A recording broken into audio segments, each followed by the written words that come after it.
guy met somebody else on Grindr, turned into a relationship.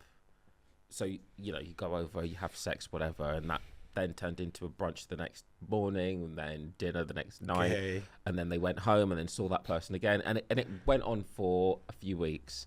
So the younger one, the one who's written into me, said that the older one has cut off all communication and blocked him from Grindr as well. Is younger and older significant? Like, do they have a 28 and 35. Oh, that's fine. Okay, That's like normal. But he's trying to work out if he should reach out, because quite a lot of psychologists have said if you feel like you're being ghosted, reach out to that person. I think, actually, sorry to interrupt Go you, on. but I got my friend Dom. I don't know if he's watching this, but if you are, Do I know Dom? No, a very recent friend. Okay. We actually met on field. He doesn't even know this, but when we were on our field date, didn't work out romantically, but we're good friends now. When we went on our field date, he actually low-key gave me the best piece of dating advice I have ever heard. So we got to a point where we realized we weren't clicking romantically, and we started talking about other people we were dating and what was going on in our lives. And I told him about the guy that ghosted me, and I was like, I've not heard from this dude for 2 months. And he said to me, every person that I've ever been romantically interested in, I always reach out because at least I know I've done my best. So at least I know if this hasn't worked out, it has not been because I've withdrawn communication. I have always done my best to make this work. And I always know in myself that that would have never worked because I tried my hardest and it didn't work. Yeah, so I think that's absolutely amazing. reach out. Because the thing is like, and this is also part of what made me reach out to that guy. And, you know, I found out that he was going through all that shit and it sucked. But, like, at least I got closure. And, yeah, I think that, like, always reach out. The worst that can happen is they're already fucking ghosting you. Like, you might as well. Do you know what I mean? But when you've ghosted people, the two of you, have you had people reach out and just say, like, why aren't you...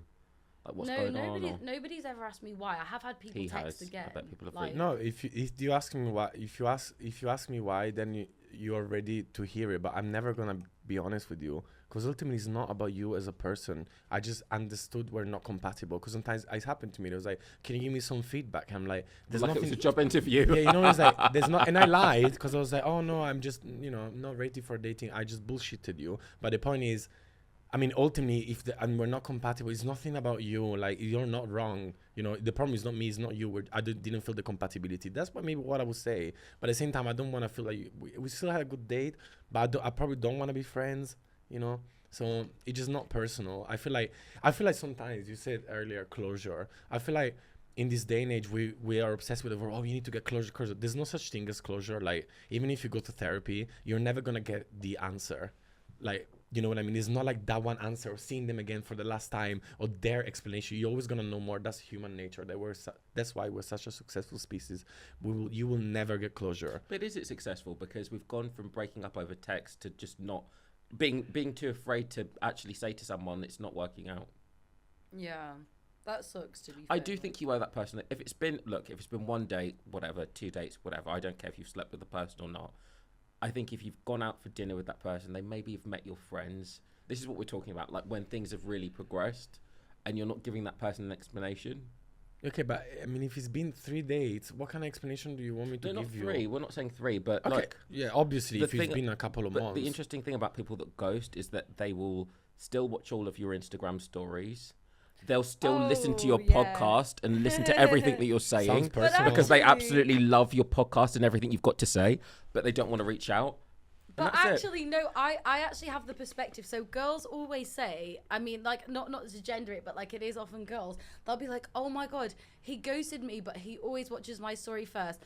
As somebody who I think as a woman, I date quite like a man. Like, if we're talking stereotypes, I'm probably like quite more on the male spectrum of things. And dude, there are boys I do not like. I do not want to date them. But I still like want to see that. Do you know what I mean? Like, I want to see, I don't know, like, just because, like, I feel like people say, oh, he's watching my stories, he must be into, no, I'm sorry, he's not. I just don't get that though. Like, if you're, and I feel quite passionately about this because ghosting is not just in relationships, it's with friends and colleagues as well. if you're done with someone, why are you watching their Instagram stories? Because it's interesting. Yeah. I'm new. Because I I'm wanna more with you on yeah. that one. Really? I just want to see what you get Oh, up when to. I'm done with somebody, you're dead to me. No, But I'm because- In like, the ashes. But you like and also, them. no, You and probably also, like do you know them what though. else it is? And You- they you know who want they the are. If attention. I'm not talking to somebody at all, friend, colleague, relationship, whatever, like we're talking about ex-colleagues, not current, but if I'm not talking to somebody at all, they're out. But you're more emotionally involved than the real, because it's like, if I don't care about your feelings, I'll watch your story. It's not that deep. Like, I just want Yeah. to see what you get it's up really to. not that deep. And Like- If also, someone has hurt you, though, do you still want to watch their stories? No, okay, no, but that's different. If I have but we're feelings for not someone, hurt. We don't yeah. like them. if it's I'm talking about ghosting about the first dates. Obviously, No, I'm not. Okay. if right. it's someone I've been emotionally involved with, I'm gonna protect myself. I'm actually gonna unfollow or even block. I think blocking is actually great. All 'Cause, my like, exes are blocked. Why in this day? Yeah, in this day I and don't age, block them. we still have. I think that is bad. It should come with a warning. I mean, back in the days when you break up with someone, you don't see them unless you bump to them on the street. You're reminded them by people posting about it. Protect yourself. It's actually good for you and for them. Just block them if you have feelings for them. I think that's the best decision you ever do in your life.